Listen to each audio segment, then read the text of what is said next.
Welcome to the latest edition of the Aston Martin Heritage Trust podcast. My name is Garry Taylor, and thank you for joining us. This is a special edition of the podcast, but before I explain that, I just want to give you two save the dates for next year.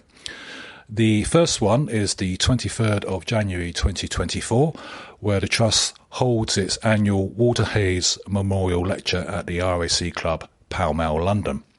And we are very much delighted to have as guest speaker Marek Reichman, who is the Executive Vice President and Chief Creative Officer at Aston Martin Lagonda. More details will be on our website soon about this, but as I say, save the date, the 23rd of January 2024, when more details and tickets will be available. The other save the date is 31st of August 2024. That is a Saturday, and that can only be the 4th Aston Martin Heritage Festival. This will be held yet again at the British Motor Museum, and this year we'll be celebrating, among others, 30 years of the Aston Martin DB7. As I said, there will be some more themes. There will be an enhanced event compared to previous years, and more details will appear on the website, or you can sign up for our mailing list at amht.org.uk. So that's two save the dates, 23rd of January and 31st of August. The main feature of this podcast is where the AMHT were invited to be part of the annual Aston Martin Employee Open Day. But this time it wasn't just a day, it was a whole weekend celebrating 20 years of Gaydon on the 7th to the 8th of October. The Trust was there with a couple of our cars and explained the type of work we do to the visitors, which were considerable. Now, I took the opportunity on the Sunday to go around the site and speak to a number of visitors and employees about their day and the work they do. So here it is, and I hope you enjoy it.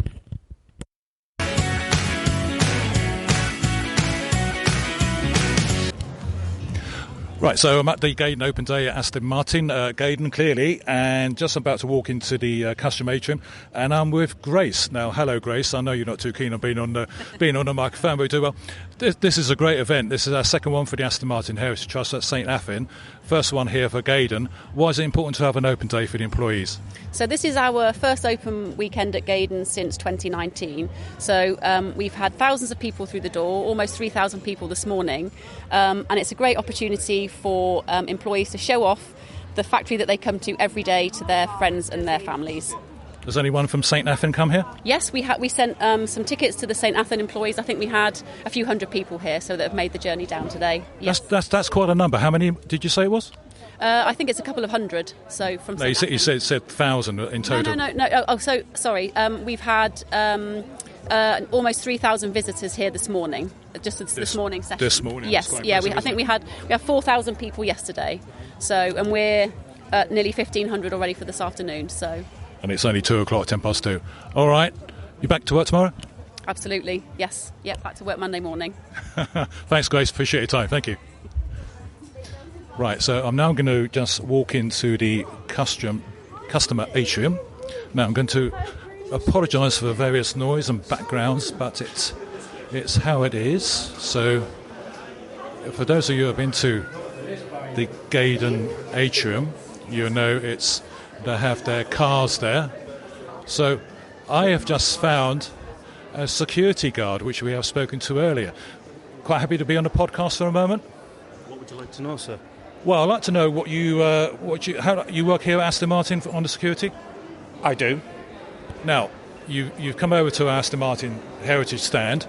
You liked our cars. You've seen all the cars around here. Which has been your favourite at this display so far? What do they call this one round here? Valor. The Valor. You'd like that, would you? I like the Valor. But the one you showed me, sir, I especially like that one. The 1934 Ulster. Yes, it was beautiful. Good old-fashioned cars. Good old-fashioned day is nice, isn't it? Thank you very much. What's your name? Didn't catch your name. My name's Derek. Derek, pleasure. Thanks for your time. No problem. Thank you. Have a nice day. Thank you. It's good to hear from Derek. And as I said, he mentioned about the Valor, and here it is. I think it was launched at the Goodwood Festival of Speed. Here it is. I'm going to be taking some pictures. Hello, gents. All right. I'm doing a podcast, so you happy just for 3 minutes, 1 minute, 30 seconds? Okay, to say something? Have you just arrived? Yes. Do you work at Aston Martin? Yes, I work. What do you do there? Actually, one of the last department is OVR, on wheels repair. That is when car is already built. Yeah. And if we got some imperfection on the paint or something, then we try to sort the issues on the cars. That's a very important job, isn't it? Yeah. It's have to be perfect after our job. Then we can send to last quality control. Yeah. Quality. Do you have to be slightly OCD on that? Some people, yeah. Quality control supposed to be like. Yeah. So on your quality control, when you find an error, do you go back to the person that created it and? Last person we check the car. If he still finds something, then we have to be sorted to be perfect. Yeah. Right. Thanks so much for that. So what's your name? Sebastian. Sebastian, thank you. So have you just arrived? Yes. What do you think to the Valor? I like it. I really like it. Can you see any imperfections? Not from this distance. I need to be, but probably I didn't. Not from this distance, but when I get close, probably on this car we don't find nothing, but the imperfection you can find for really, really close distance. Yeah. Okay, right. Well, thanks very much for your time. Appreciate it. Thank you. Thank you. Sorry, that's it. I feel like I'm Martin Blunder walkabout. I'm going to crash into someone here. Now, also, what we just have here, we have the DBR 22, I believe it is. Now, it's actually cracking open top Aston Martin. No windscreen. Well, I say no windscreen. It's got some sort of windshield, I think it is, but no roof, and it does look absolutely splendid. Let's just have a look at the car. Yeah, DBR 22. Again, there will be photographs on the website. So I'm just going to hopefully try and find someone to talk to about the car. Hello, sir. Hello, do you work at Aston Martin? Yeah. I'll just recording the podcast. So you got a few seconds? Yeah, sure. Sure. What do you do at Aston Martin? I'm an integration engineer. Right. And how long have you been there? I've been here for almost 3 months now. Oh, fairly new then. Okay. Yeah, fairly new. You settling in okay? Yeah. And have you just arrived? Yeah, just arrived. What do you think the DBR 22? It looks really cool. Actually, they've been hiding it from us, so we didn't get to see a lot of it. So this is the first time I'm having a look. So yeah, it's pretty cool. Right. Yeah. And is it Gaydon you work at or St. Athan? Gaydon. At Gaydon, all right, great. Cheers. Well, 3 months. Hopefully a long career. Yeah, sure. Thanks for your time. Thank you. So we have the Valhalla here. Hello, sir. You got a moment for a podcast? My English is not very good. Don't worry, neither is mine. Don't worry about it. Do you work at Aston Martin? Yeah. No, my son working here. Your son works there? Yeah. What does your son do? Actually, this one, I think. Oh, perfect, because I was just talking about the Valhalla. For this one. He works on this. So do you know what he does? Actually, I think so. The wing. The wing. Okay, perfect. What do you think your son's work? Very good. It's the best. It's the best. Your son's done very well on the whole car, hasn't he? Yes. Thank you very much. Thank you. Now, I think we can move over to the star of the atrium, which is the Aston Martin Valkyrie Spider, which is, treading over people, which is actually looking very, very splendid. I think it's one of the most cracking-looking Valkyries. We've got the Valkyrie and the AMR Pro, but this one is looking particularly gorgeous. See if I can find someone who will talk to me about the Valkyrie. I think we see a family. Hello. Don't worry, don't be scared. I'm with the Aston Martin Heritage Trust. We're doing a podcast. Anyone work at Aston Martin? Do you work at Aston Martin? No, a friend of ours does. A friend of ours does, okay, great. Is this the first time you've been here? Absolutely, yeah. It's a beautiful day and it's some great cars. It is. Have you just arrived? Yes, I just got here. All right. What do you think to the Valkyrie Spider? It looks quite aggressive. I imagine it goes very sharpish. What sort of MPH does it get up to? I think we are certainly talking 200 miles an hour and that sort of thing. Take the roof off and a nice breeze through your hair. Yeah. It looks fantastic. I mean, it's. And these your boys? They are, yeah. Do they like Aston Martin? Yeah. Do you like? I'm going to. Hello. What's your name and how old are you? Isaac, and I'm 9. You're 9. Yeah. You're 9. You sure about that? Yeah. Okay, right. What do you reckon to the Valkyrie behind you? He shrugged his shoulders. He's not quite sure yet. There's a lot of cars to see here. Hopefully you'll find something you like. Just look to you. Hello. What's your name and how old are you? Monty, I'm 12. Monty, 12. What do you think of the Valkyrie? I think it looks very good. There we go. That's much better. Thank you very much. All right, thanks very much for your time. Thank you. Thanks. And I'm just going to final one in the atrium. Yeah, we got a Formula One car. Hello, I'm with the Aston Martin Heritage Trust, just doing a brief podcast. Hello, what's your name? Thomas. Hello, Thomas. You're keeping guard over the F1 car. Yeah, yes, indeed. What do you do at Aston Martin? I don't officially work, but I like to come and help out with these days where people come and look at these, and I'll tell them about any questions they have. I answer. Oh, that's my best anyway. Yeah, well, that's a very important role for this sort of thing. So, what's the most common question you get? This is the second day. What do you normally get asked? Is it real? So I'm going to ask that. Is it real? Unfortunately, this isn't. It is proper carbon fibre F1 car, but it's missing the engine. It is from the Aston Martin F1 base, though, and it is owned by the team. But these trophies are real. Oh, the trophies. So what trophies have we got here? So we got the 28th of March 2023, the Monaco. And what's this one over here? Second place? Can't quite read it. No matter. Montreal, second place. Okay, fantastic. So were you here yesterday? Yes, I was. Doing the exact same. Exact same? Yeah. Keeping an eye on the cars, answering questions. All right. See all the smiles on people's faces. It's an impressive looking machine, isn't it? Yes, it is. All right, well, thanks very much. No problem. Thank you as well. Thank you. Right. That's the atrium. Now, if some of you may have came to Gaydon many years ago, outside the atrium there was like a courtyard at the back. Just a paved area and looking very nice. Now it's looking even nicer now because I think we just put it down to 2 mirrored cubes, and I believe we can just walk into one of these mirrored cubes, and this is where a queue specification centre, so you can go in there and it's looking very busy indeed, so there's going to be a lot of background noise. And I've just found a gentleman I can talk to. Don't be scared, it'll be okay. Hello. I'm with the Aston Martin Heritage Trust, just doing a podcast, just taking people around that people can't be here. So what are these units called? So this area is a configurator area where you can configure what color of the car, the seat, which leather you want. Or you can customize everything, and you can pick your interiors. You can configure your car, whatever the car you want. So is this like a queue personalisation area, is it, or general Aston Martin? General Aston Martin, any car for DBX, DB12, Valkyrie, or whatever it is, you can configure everything, whatever for your liking. Perfect. And so we've got 2 of these now. They're quite splendid items. So is the other one different? That's slightly different than this. This is mainly a configurator area. Yeah. There you have more like for the bit of a kids play area and kind of thing where they can have like an activity where they can make like a small toy kind of things with the leather. Okay. It's a bit an extension of that. So it's a kids area. Not only a kids area, but I think it's probably for the kids as well. Okay, I won't be going there. All right.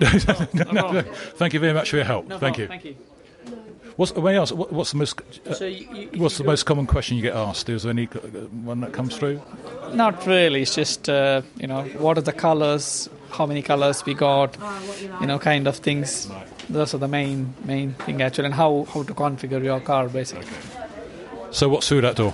That door leads to a design showroom.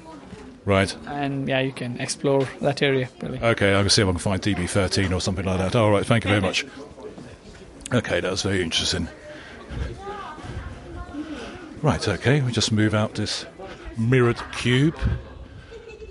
And do we know where we're going? Somebody's just said, do we know where we're going? I think, I'm just following. I'm just going to let that noise calm down in front of me. It's quite a noisy, echoey moment. These employee days are absolutely wonderful. I said that we did St Athan last year, and we was absolutely amazed by the number of people that turned up, and the Aston Martin Heritage Trust is totally honoured to be invited yet again. Right, so there's going to be noise, so bear with me. I'm just going to run through this. Here we go. Right. Noisy. A hot October day going through the glass tunnel. Right, here we are.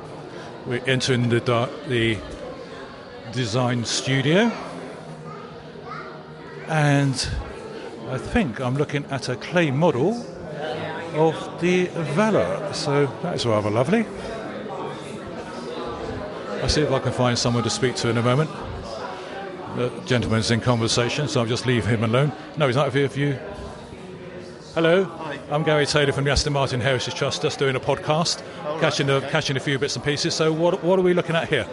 Well, this is a 40% scale model in clay that we do right at the beginning of the design process. And basically, you can see there's two themes on this. So we'll have a couple of themes in scale, and then they'll choose one, and then we'll go up to full size in clay and develop that. Okay, so is this the Valor? This is Valor, yes. Yeah, Valor. Yeah. Okay, yeah. Looks remarkably true, doesn't it, to the final? Yeah, it's not far off. We've got a split front end of like options considered. The other side's probably a little bit closer to how it turned out, but yeah, it's not far off to what. Do you work in the design studio? Yeah, I do. Yeah. What's your name? David Lambie. David, are you on the clay modelling side, or? I am. Yes. Is clay still important for the design? It is, definitely, yes.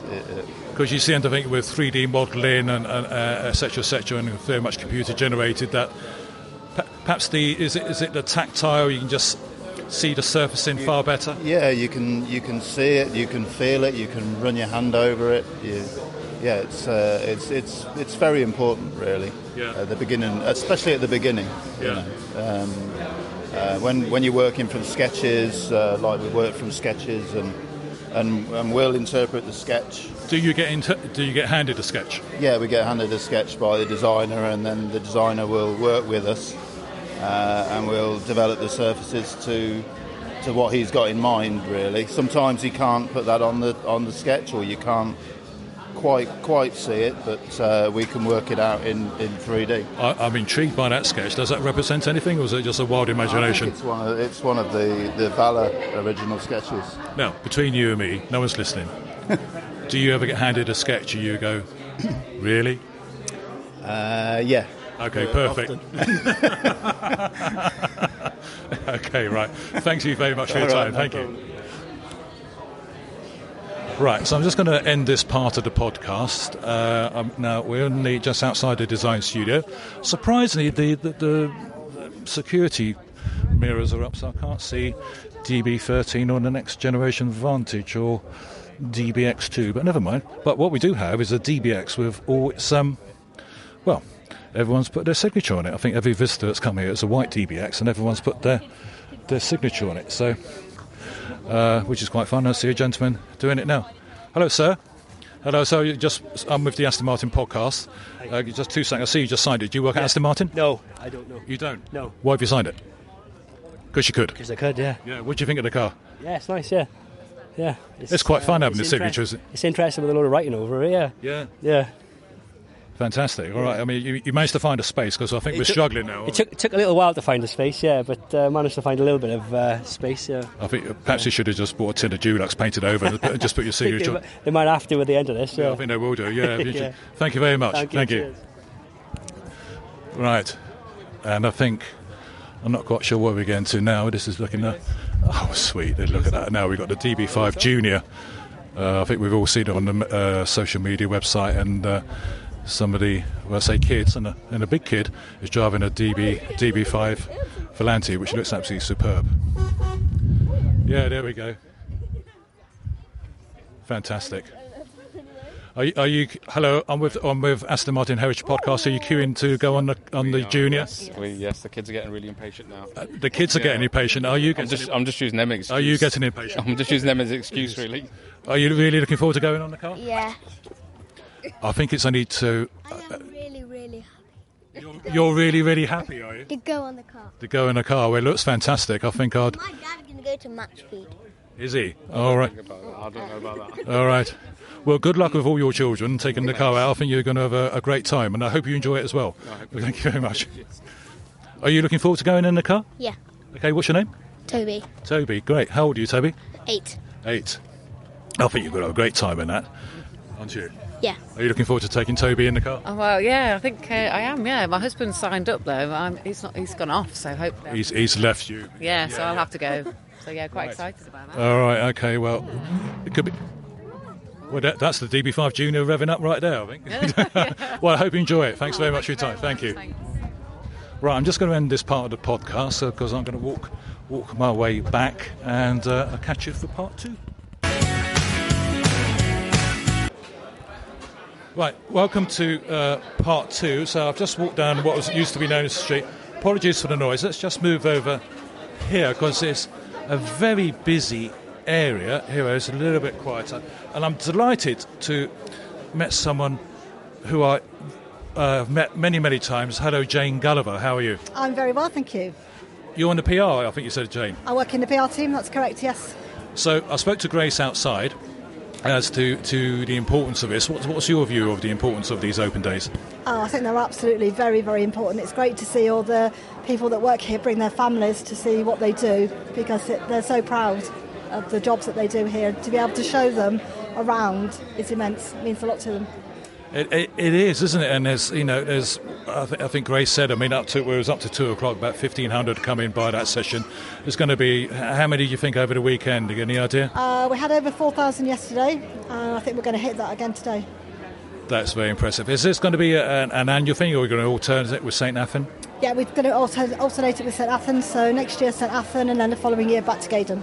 Do you think the Aston Martin Heritage Trust will be invited to St Athan pretty please? Absolutely, of course. There we go, we've been on our best behaviour year again. Again, Jane, thank you very much, and thanks for your hospital, and thank you for the pizza on Friday night. You're very welcome. Impromptu pizza. Impromptu pizza, we like impromptu pizzas. Right, Jane, I'm going to try and muscle my way here. Can you say anything about the wall, actually? The wall of names. Yeah, can you say about the wall of names? It starts with Robert Banford, doesn't it? That's it, right from the very first person from Aston Martin right through down to the most current employees. That anybody that's worked here, their name is on the wall. So what happens? So Garry Taylor, you and Grace have been very impressed with my podcast skills. You think, right, we'll have Garry Taylor join AML. When would I appear on the wall? You would appear on this left-hand side on the next version that we do in about 6 months' time. So it gets updated in 6 months' time. So when you recruit me in 6 months' time, say in October, probably in March there. Down the side of the factory. Right, there are listeners. You told that Garry Taylor will be on the wall in 6 months' time. Thank you very much. So it gets seriously updated every 6 months. Yeah, we recently updated this, so this is relatively up to date. And then how did you get comfort that you got everyone from the early days to now? A lot of research, a lot of people's input, employees' input to make sure that we got everybody. First time we did it, we did miss a few people, so we redid it. But we're about 99%. We've got everyone now. Are you on it? I am, absolutely. Can you point me to it? I can. Come on then, let's point me to your name, because I think it's not even, well, I can see why it's not in alphabetical order, but is it in what sort of order is it? When they joined? They joined, absolutely. There we are, Jane Gulliver, there we go. Thank you very much. No worries, you're welcome. Jane, thanks for your time. See you soon. Bye.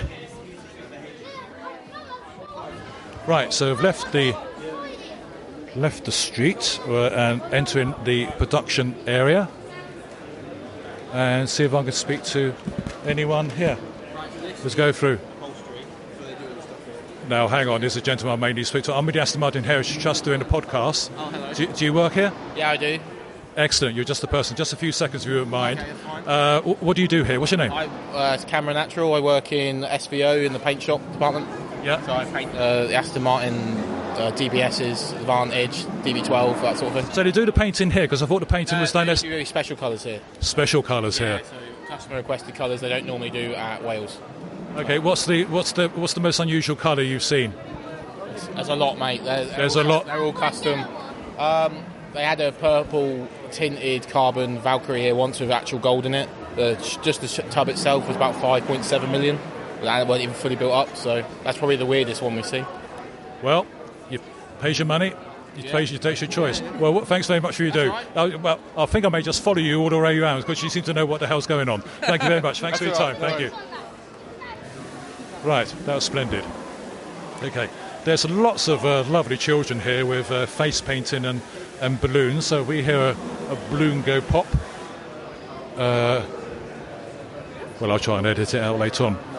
I do actually want to try and speak to this gentleman about seats, but he seems to have got quite a crowd. I've just been whacked by a balloon. That's okay.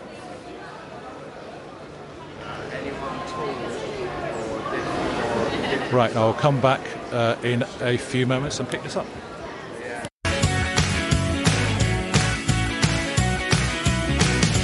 Welcome back, dear listener. And first thing I see are seats. And you are?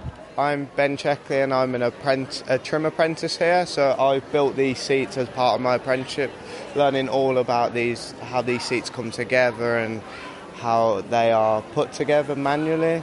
It's a very physically demanding job. As you can see here, there's different parts that all go together. It's pulling and different techniques used to get these seats on. Seats are very complicated these days. I remember seeing an old Jaguar type seat, and it was just like can I just say, like two planks with leather over top of it, a bit of foam in between. But looking at the seats now, well, what's in the backbone of a seat? So now you've got the aluminium frame and the plastic inserts, which have the bolsters and the adjusting lumbar supports, which help your back and side. And there's also other bits like ECUs, which know when you're sitting on the seat, and also seatbelt reminders. So that's where the seatbelt reminder comes in, yeah? Yes, that's where... So, like in my car, if I put some heavy shopping on the passenger seat, it seems to think somebody's sitting on it. Thinking someone's sitting on it. You haven't quite cracked that yet, have you? No. But yeah, they've got motors in them as well to move them backwards and forwards and set your own position and all that has to be memorised by an ECU in it. So when these were built, back when that Jaguar was built, they weren't adjustable. They were just sit fixed. But now they're adjustable for different sizes, different types of people, and different preferences. And there's loads of different specifications you can have on this seat alone. And it's so vast, you could pick what you want and have what you want. Well, it sounds like, how heavy are these seats? So these seats are about 35 to 40 kilograms to pick up. Really? That heavy? As you can see here, these have lift assisters. So these lift assisters are used to lift the seat off the jigs, which are what the seat builders use, and onto the seat frames and the where they get quality assured. Yeah. Well, you'll certainly need those. You don't want to be lifting and lugging those. So you say you're starting your apprenticeship on this, are you? Yes. So I started my apprenticeship on here. I'm now doing sewing, so I'm learning how to sew these all together. I've been here just over a year, and they're putting me on loads of different courses and learning loads of different new things in the trim shop and around engineering as well. Where is it you... sounds fascinating. You learn a lot of new skills. Is there a destiny, an area you particularly like to work on? I love prototyping. I love testing, and making something into a reality is so amazing and fascinating, and prototyping makes that possible. Great. Well, I wish you great in your career. Thank you very much for doing the apprenticeship, Aston Martin. Thank you. That was amazing. It's amazing with seats. As I said earlier about the Jaguar, the Jaguar's F-Type seat. I said two planks. I've been dismissive and playful there, but it was just like a bucket with foam and leather on top of it. But the seats now these days are so complicated. And talking of so complicated, I'm now walking further down into the trim area, and I'm looking at instrument panel assembly and test. So, I mean, we talk about complications. Well, there we go.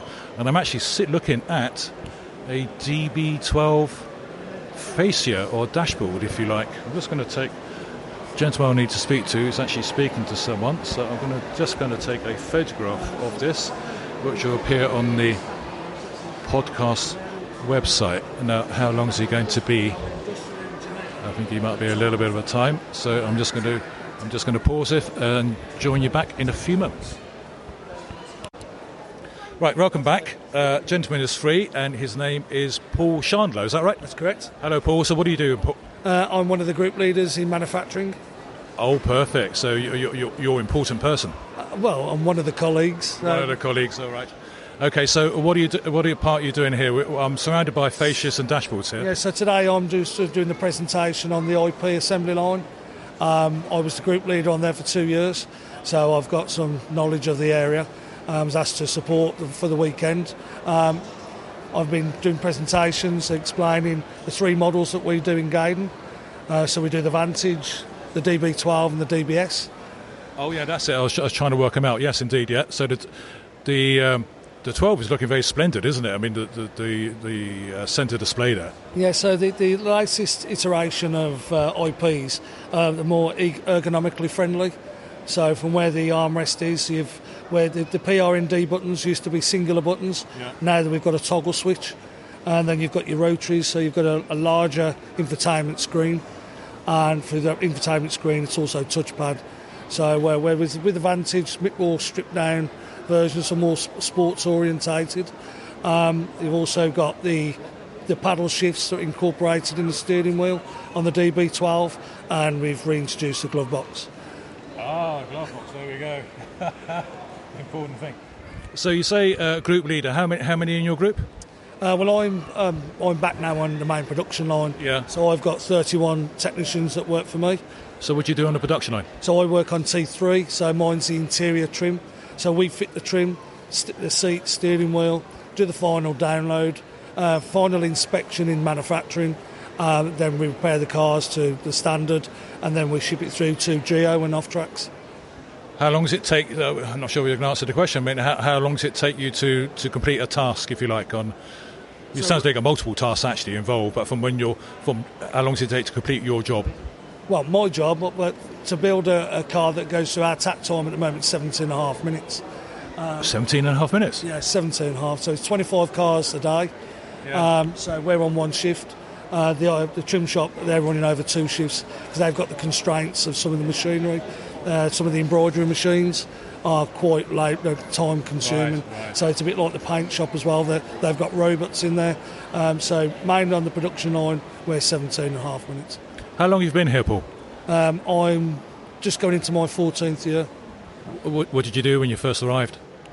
Well, I was, strange enough, I was back into the area when I am. Oh, right, okay. So, yeah, I was on T3 main manufacturing, did 8 years there. I went to off tracks and did 2 years, and then a rotation back into the trim shop, and then I'm back down on the production line. It's good to move people around because you're your own internal customer supplier. So you're always knowledgeable of the areas that you're sending to and receiving from. What's in those years? Did you say 13 years? 14? 13 years. 13 years. Yeah, 14 years. You must have seen quite a few changes. Obviously different iterations of cars. So we've seen different models come through all the building phases. So new introductions, new personnel, new management systems, new directives. So it's been quite a bit of a churn over the last few years. Oh, sure, it keeps you on your toes, doesn't it? It certainly does. Great, Paul. Thanks very much for your time. Nice to meet you, Gary. That was excellent. 14 years as group leader. Fantastic. Right, I think a long walk round, so I'm just going to switch this off and I'll join you again in a moment.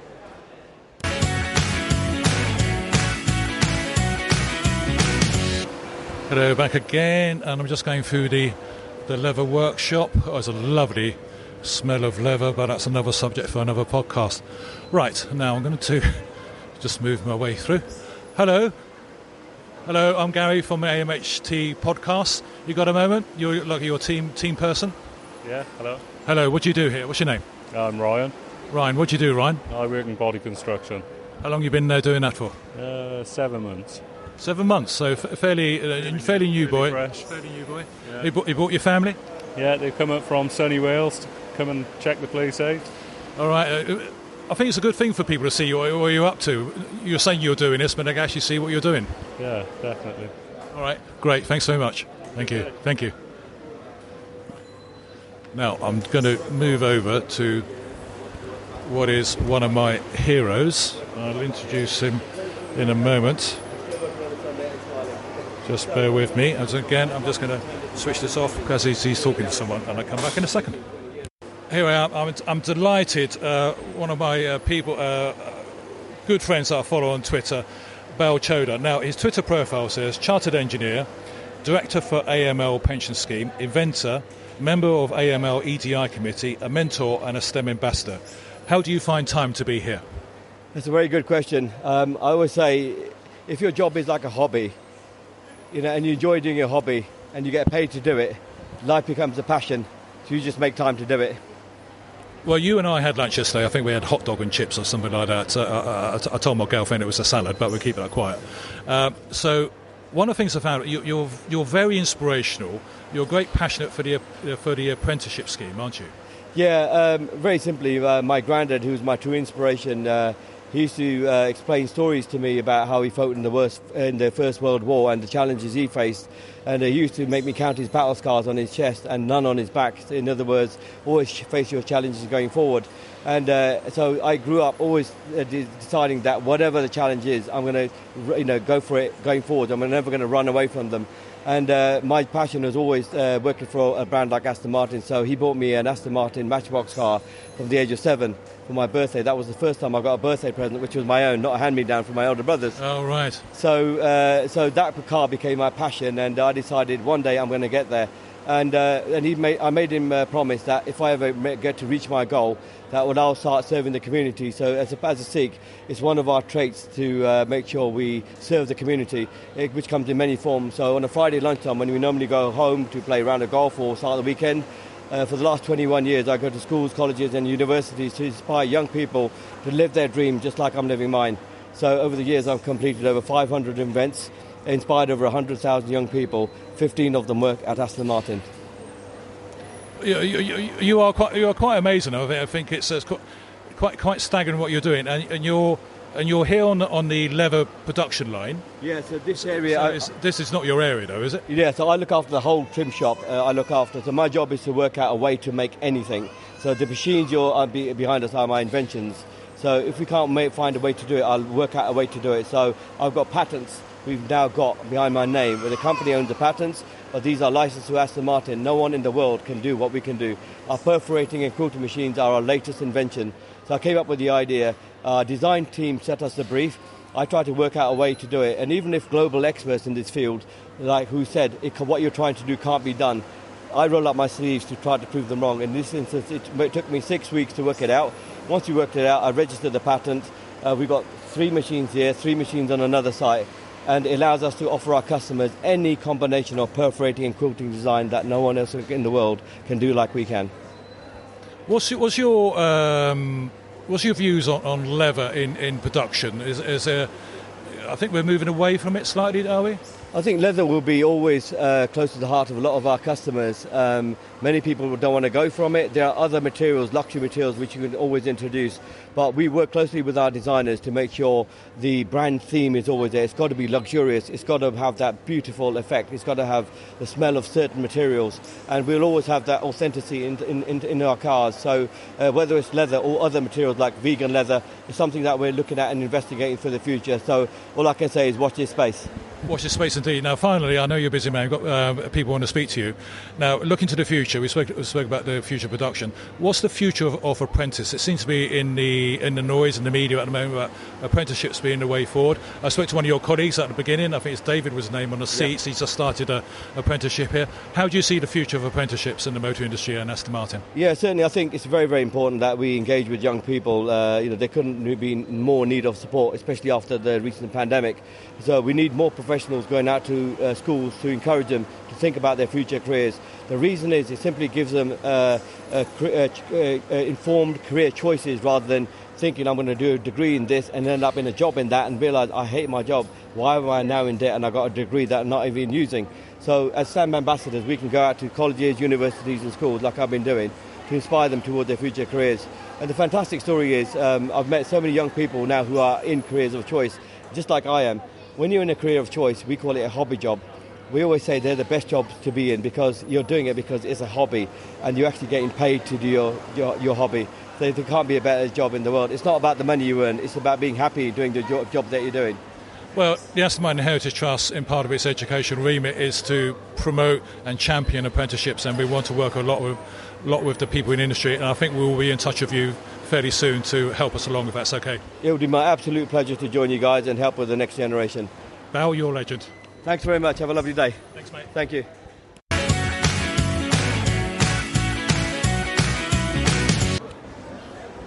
left the trim area and I'm just walking into the main manufacturing facility, and on my right is the pilot build area, which is sadly all tall walls and no way you're going to be looking behind that. So I think there's something very special behind that, and hopefully we'll be able to see something in the near future as to what they are hiding. Now, I'm at the Trim and Final Control Centre. Apologies for the noise. We've got music and people and all that. So hopefully... Oh, hang on. I've just seen a young man in a DB11, I think it is, with a virtual reality headset on. There's the future, isn't it? So I'm just going to see if I can find someone. Hello. I'm with... why am I looking at shit? I know who I am. I'm Garry Taylor from the Aston Martin Heritage Podcast. Have you got a moment? Of course, yeah. What's your name? Mark Fincham.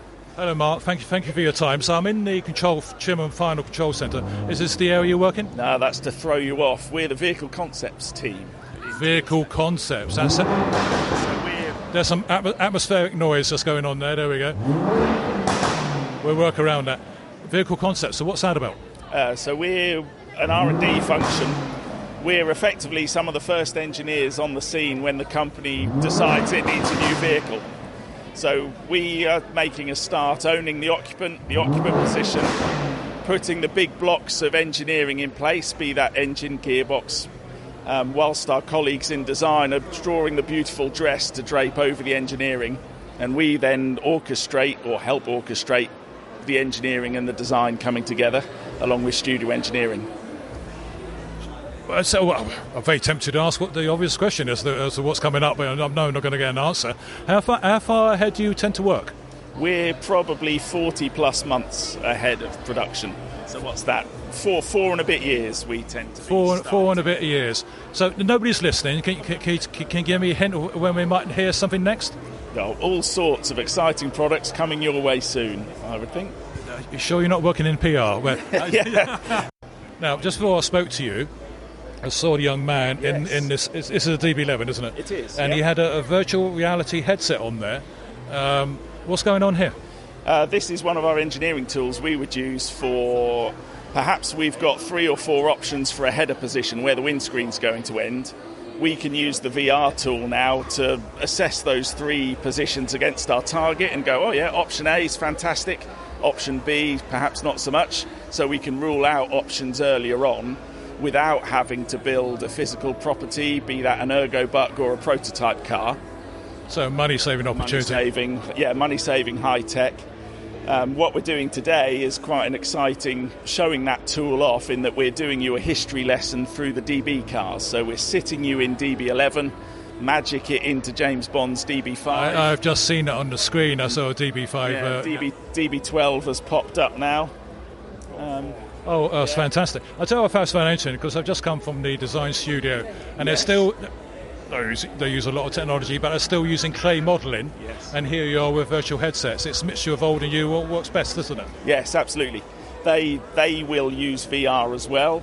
I think still having a physical model in front of them gives them proportion and those kind of ideas that they need. But yeah, all of these technologies are very useful. Really very exciting. Thank you very much for your time. Pleasure. Thank you. Pleasure.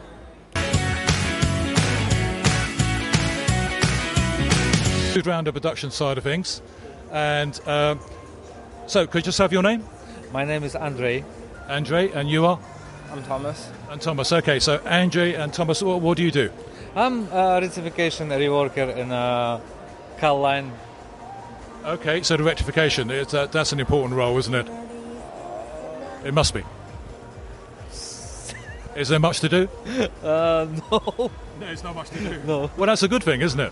No, it's good, yeah. Yeah, okay. Right, so how long have you worked at Aston Martin? From 2016. And have you always been on rectification? Yes, always. Right. Do you hope to stay there and keep doing that? Well, if the car's absolutely perfect, you're going to be out of a job, aren't you? Car thing perfect, yeah.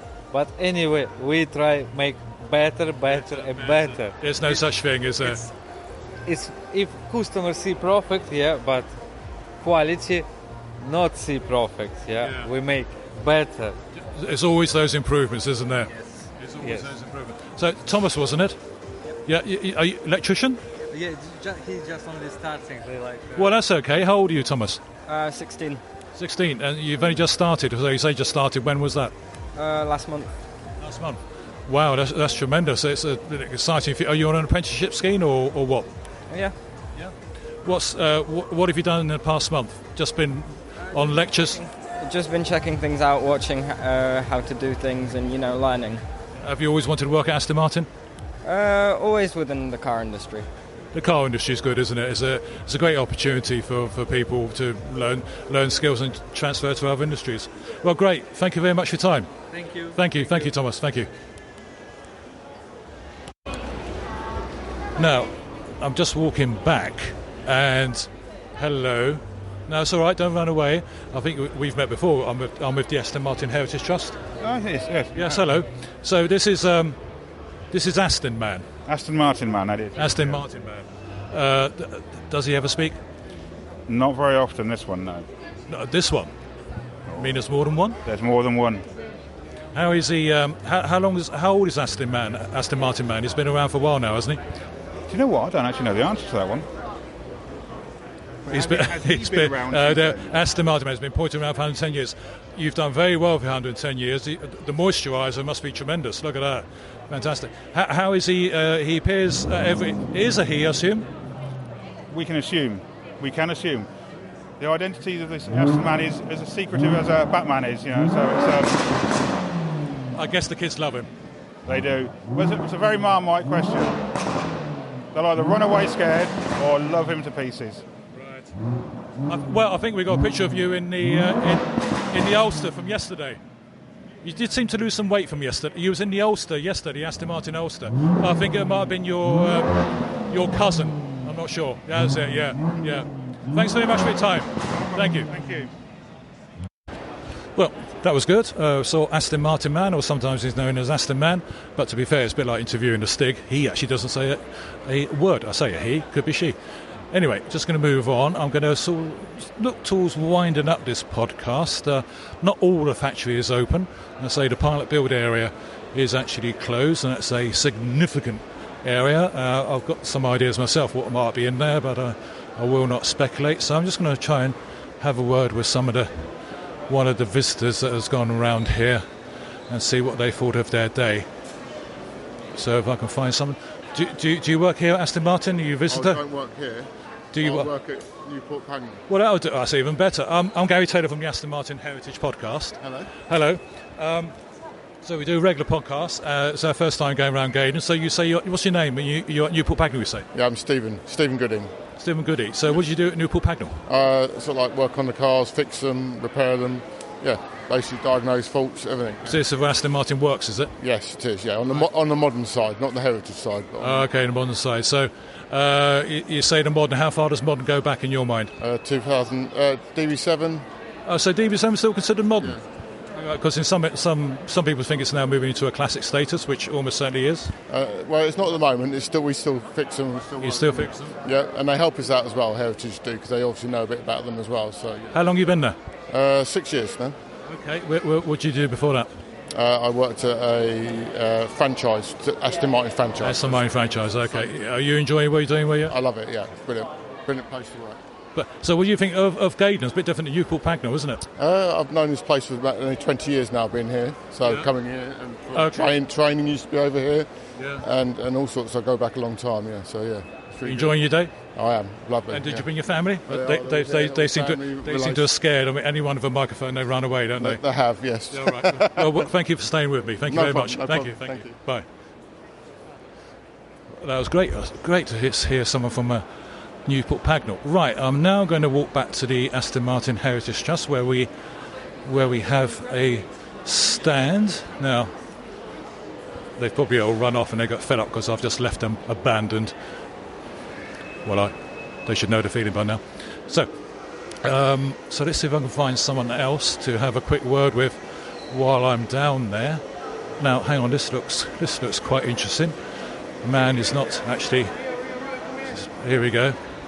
He's not going to run away. He's clocked me. Here we go. Hello, sir. You got a moment? I'm with the Aston Martin Heritage Trust. You got a moment for a podcast? That's a quick chat. Yeah. What's your name? Sean. Sean, what do you do here, Sean? Oh, I assume here. Sprayer. You're sprayer. Oh, excellent. Okay, so is this some of your handiwork here? No, this is the apprentices have done this. Are you happy? Training them. Yeah. Are you happy with the apprentice work?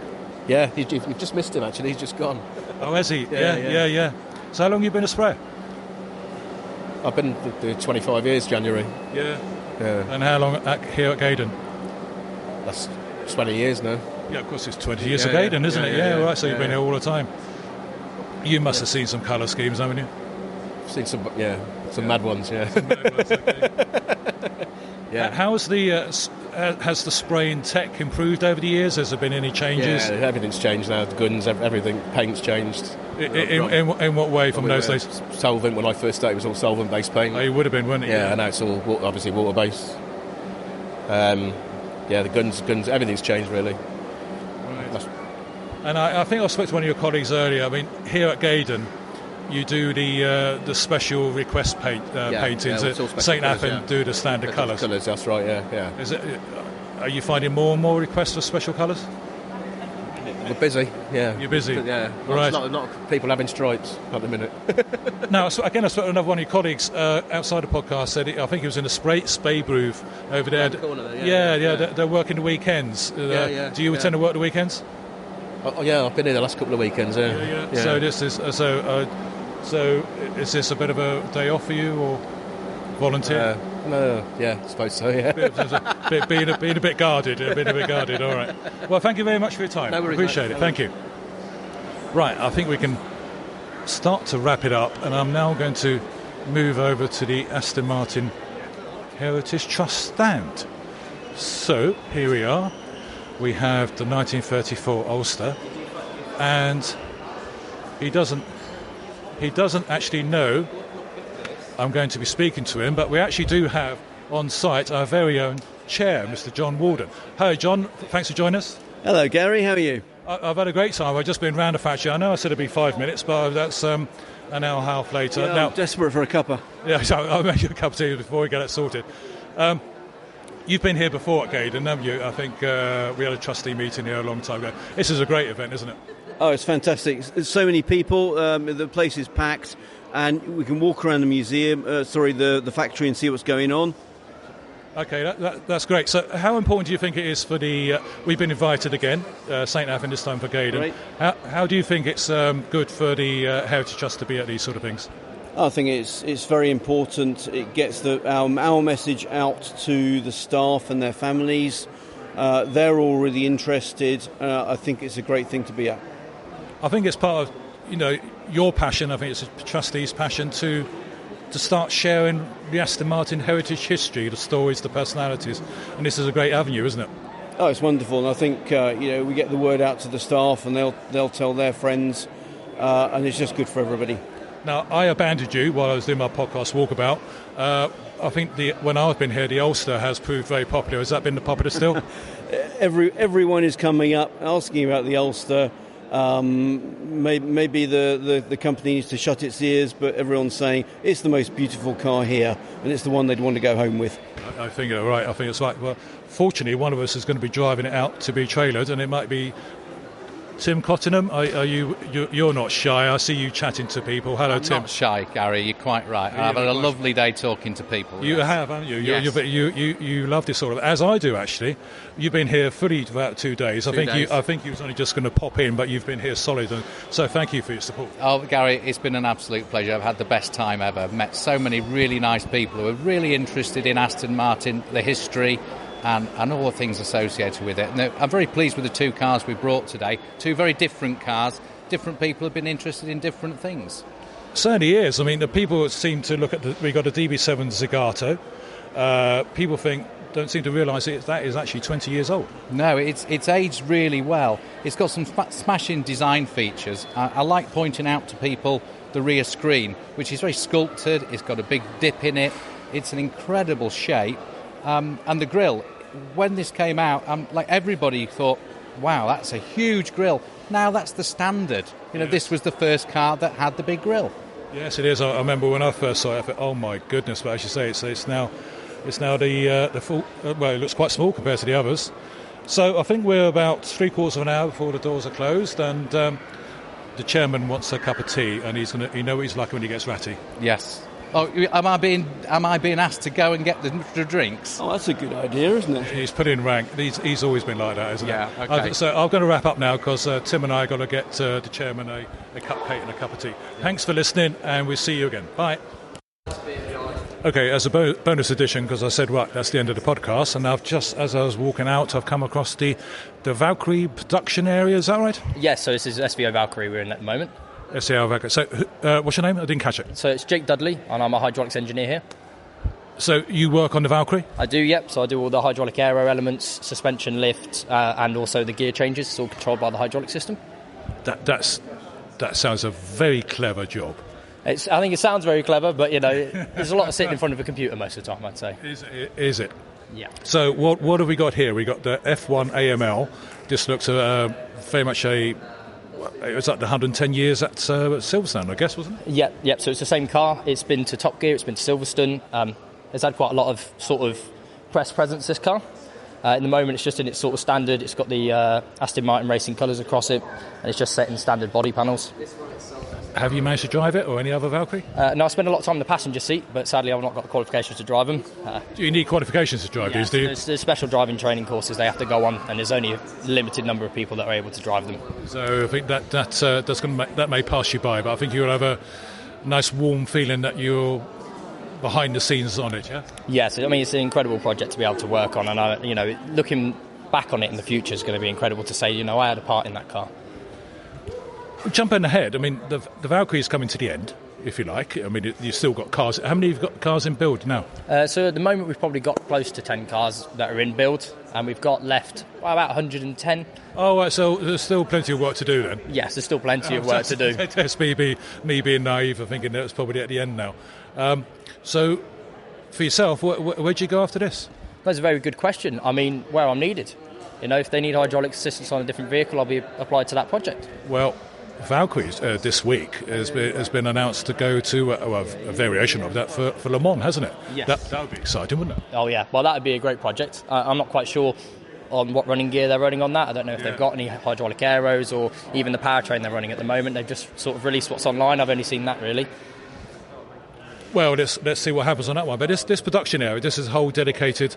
This used to be, I can't remember, before it was Valkyrie, it was something else. I can't quite remember. Can you remember what it was? So they built Speedster in here beforehand. So they did the Speedster in this building, and then they sort of changed the ramps and things to make it work for Valkyrie. Seems a nice, quiet micro area away from the rest of the factory, isn't it? Yeah, it's usually hidden off behind closed doors. It's quite a rare opportunity for people, even in the factory, to be able to come in and see here. It's all on keypad doors. I guess not many people have actually seen the Valkyrie, especially the friends and the families of the employees, have they? No, it's not really around unless they've done a day at Cafe in the Machine with this car, and a lot of people I know in the factory went to that day to go and see the car and show their families. But other than that, I mean, running days like this is perfect for people to come out and see what we do. Great. I appreciate your time. Thank you very much. No worries, mate. Thank you. You're listening to the Aston Martin Heritage Podcast. Discover more about the story of Aston Martin, the cars, the people, the history with the Aston Martin Heritage Trust. You're always welcome to visit us at our museum in Oxfordshire, so find out more via amht.org.uk.